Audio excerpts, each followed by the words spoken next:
Before you test, DNA basics you need to know. Hi, my name is Drew Smith. This is a three-part series. In this, part 1, we'll cover the basics of DNA and mitochondrial DNA. We'll talk about DNA as a genealogical record format.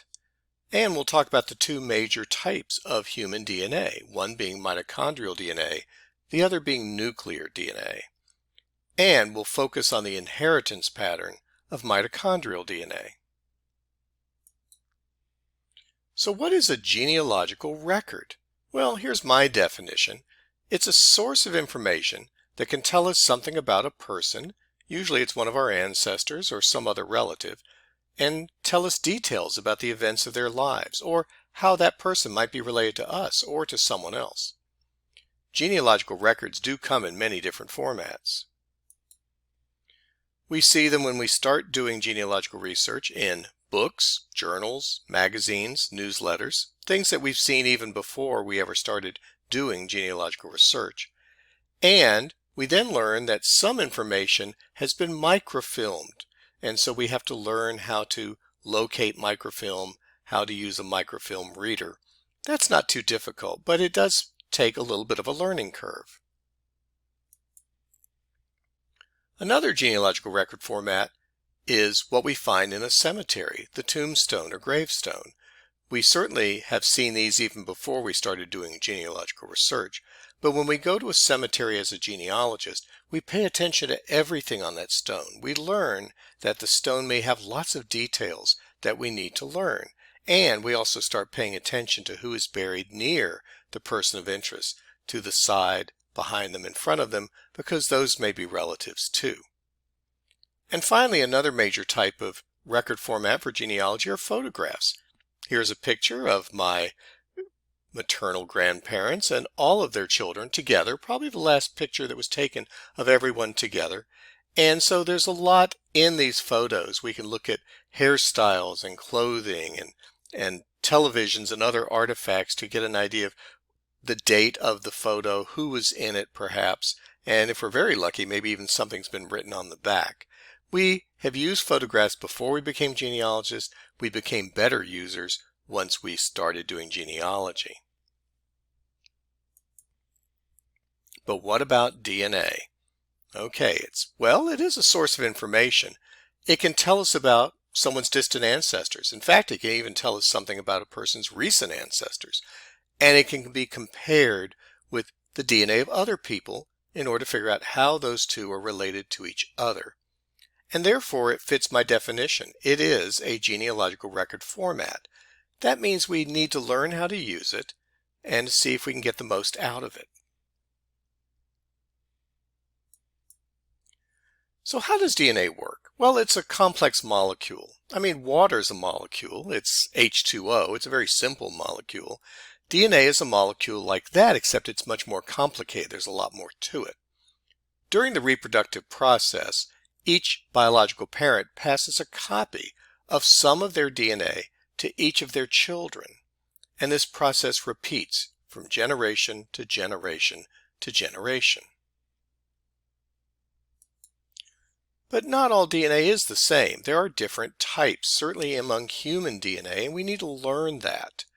And we have to understand that these different types have different inheritance patterns. They are inherited differently. We must understand the inheritance pattern of each type of DNA, because then we'll understand better what type of DNA test we might want to take, or maybe have someone else take, and how we're going to interpret the results. What is it telling us?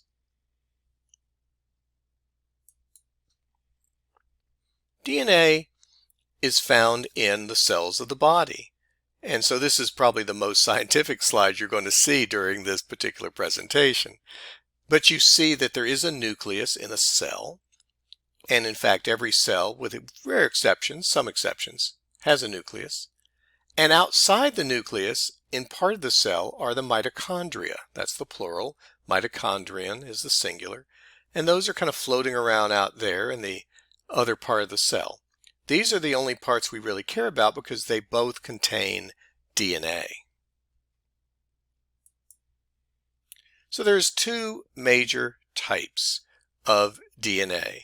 The mitochondrial DNA is found in the mitochondrion, and a single human cell might have dozens, hundreds, even several thousand mitochondria. In other words, in our entire body of trillions of cells, we have an awful lot of mitochondria, which means we have a lot of mitochondrial DNA.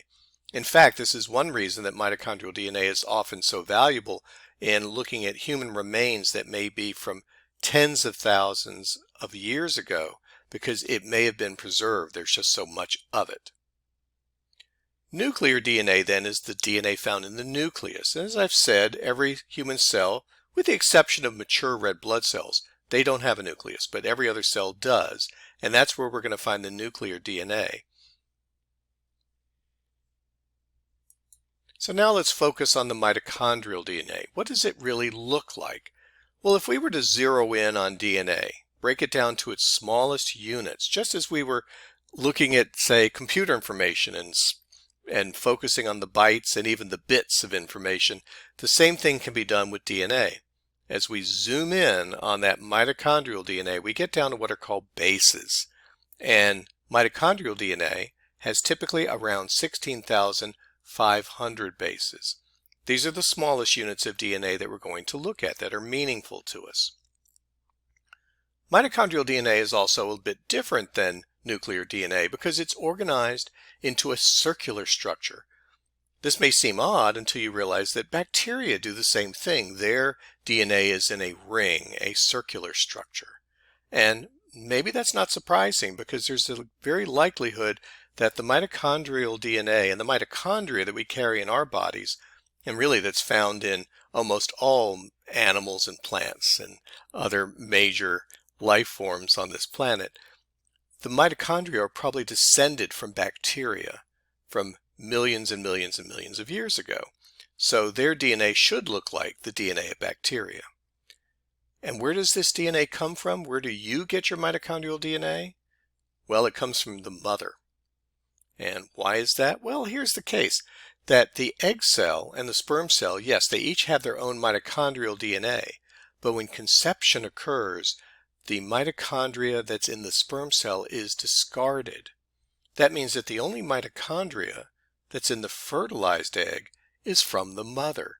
And that means that our mitochondrial DNA, our 16,500 bases, are copies of the same mitochondrial DNA that our mothers have. And that means that we have this inheritance pattern.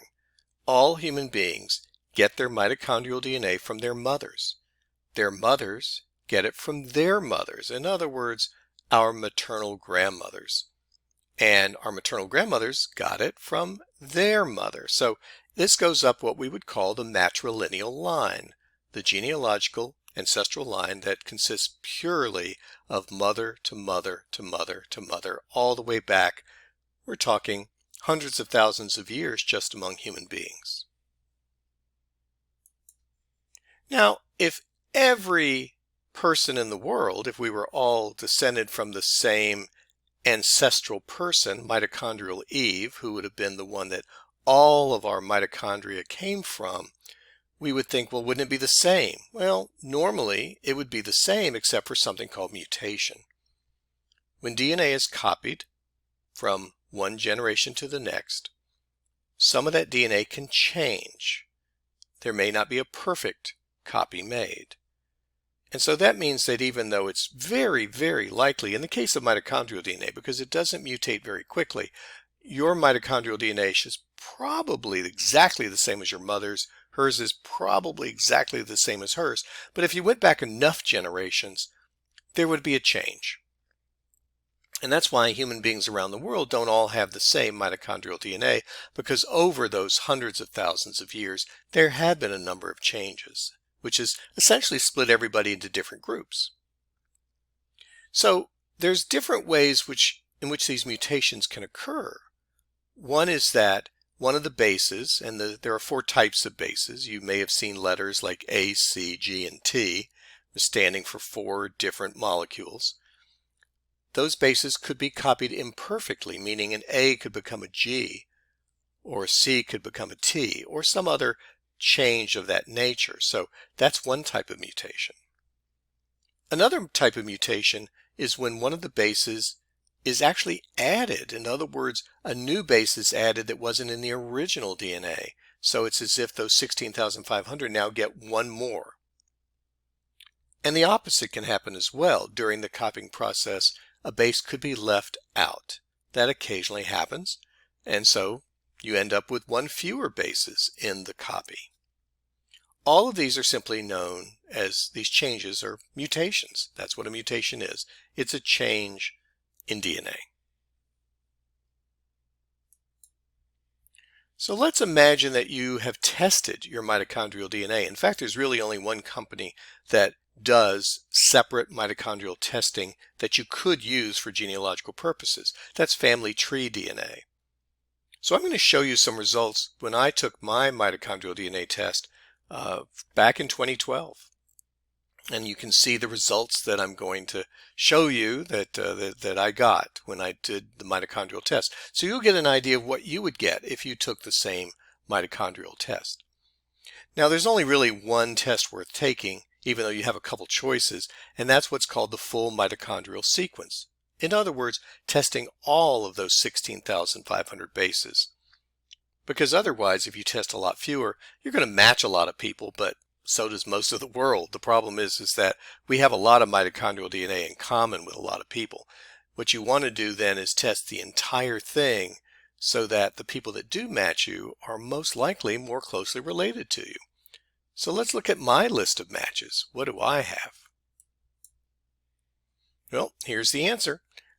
I've tested and I match 181 people. Now, what does that really mean? Well, it means that I share enough of the exact same 16,500 matches of bases that I'm going to really match these people most closely. So Family Tree DNA is only going to show me the 181 that have not a lot of differences. And these differences are called genetic distance. You see them in the first column. And in fact, what I'm actually showing you are all of the ones I have where there is no genetic distance. The genetic distance is 0. That means that all of these 10 test takers have exactly the same mitochondrial DNA that I have, which means that arguably they would be the closest matches to me through that matrilineal line, mine and theirs. You'll also see at the top it talks about HVR1, HVR2 encoding regions. Those just represent different parts of those 16,500. And as I said, when you test the entire full mitochondrial sequence, you test all 3 of those areas. I've actually blacked out, of course, the names of the people I'm matching for privacy reasons. But you can also see that there's some options I have. I can send an email to the person to contact them and message with them. I can write personal notes. Nobody else sees them, only me, if I want to write down what I've learned or any questions that I might want to ask the person. If the person has put together some kind of a family tree and put that on Family Tree DNA, then I can click on that to look at it. We can also see that everyone that I'm matching, of course, has taken that full mitochondrial sequence test. You'd expect that since I'm matching them on that. And finally, some of them have taken another test, an autosomal test called Family Finder. So that could be useful if I wanted to learn some other information. Another thing that everyone who tests with Family Tree DNA and does a mitochondrial test is asked to do is to provide the name and maybe location and birth information of their earliest known matrilineal ancestor. And that's what you're seeing here. So some of these people have traced their matrilineal line back to Marianne Horrell back in the 1700s. I have several down in the 1800s who traced to ancestors in South Carolina, and my own are in South Carolina in the 1800s.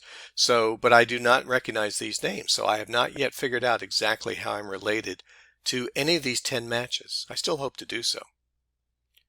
I don't have time in this particular presentation to get into haplogroups, but basically what they are, they're divisions of that humongous family tree of all humanity. As the branches of mitochondrial DNA have mutated, we can identify each grouping by some letter and number system. And of course I can also see what date I match these individuals usually because I took my test back in 2012, and some of these individuals match me later as they took the test. And that's the nice thing about DNA testing. You will continue to see results over time. So let's summarize some final points relating to mitochondrial DNA. For one thing, again, if you're going to look into it at all, you really need to take the full mitochondrial sequence, the FMS test, from family tree DNA. Nothing less than that's really going to tell you much for genealogical purposes. And because mitochondrial DNA mutates very slowly, even if you have a perfect match with no genetic distance, you may share a common ancestor who's from several hundreds of years ago. And this can be very difficult, particularly since we're talking matrilineal lines where we have to research our mother's mother's mother's mother and on back. And of course, it can be very difficult to research women when the surname is changing every generation. And finally, we have to focus on the matrilineal line in order to use mitochondrial DNA. It's not going to tell us about any of the other branches of our family. So if you do a mitochondrial test, it will not tell you about your father's family. It will not tell you about your mother's father's family either. It will strictly be information useful for that matrilineal line. So you're going to have to look at any research problem you might have that relates to that line that you think this DNA testing might be able to help with. I hope you enjoyed part 1, and in part 2 we'll get into another type of DNA.